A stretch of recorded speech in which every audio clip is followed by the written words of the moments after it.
За вашето утрешно мени како предјадење ви предлагаме да подготвите ќофтиња од риба во кисел муслински сос. Зовриената вода во тенџерето на оган ја посолуваме. Додаваме зачинка плюс.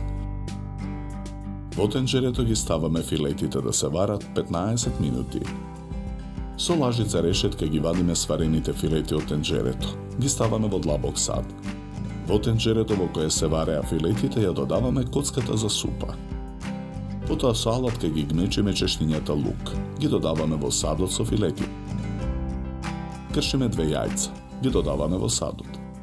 Ги гмечиме со стојките со вилушка. Додаваме 2 лажици брашно. Мешаме со вилушката. Со стојките продолжуваме да ги мешаме со рака додека се соединат. Земаме од содржината и ги формираме ќофтињата.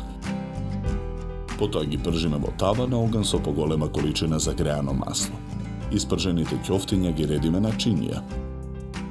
Во тавата на оган додаваме 1 лажица брашно. Откако брашното ќе добие златно-румена боја, во тавата налеваме од супата. Мешаме со жица за матење. Во длабок сад кршиме 2 јајца. Ги матиме со жицата.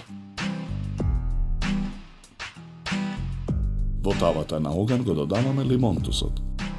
Мешаме со лажица. Со црпалка од сосот од тавата додаваме во садот со изматените јајца.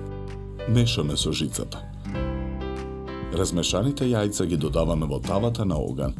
Мешаме со жицата додека сосот ја добие потребната густина. Тавата ја тргаме од оган. Од сосот нанесуваме во огноотпорен сад. Врз сосот во садот ги редиме ќофтињата. Ги преливаме со преостанатиот сос. Оставаме да се изладат. Чинијата за сервирање ја украсуваме со лист црвена кинеска зелка, врз која скалесто редиме кругови лимон. Врз круговите лимон ставаме листови нане. Потоа на средината на чинијата скалесто ги сервираме ќофтињата. Од другата страна на чинијата го сервираме муслинскиот сос. Попрскуваме со маслиново масло. Декорираме со зрна конзервирана пченка и ситни коцки црвена пиперка. За подготовка на ова предјадење нам ни беа потребни 50 минути. Добар апетит!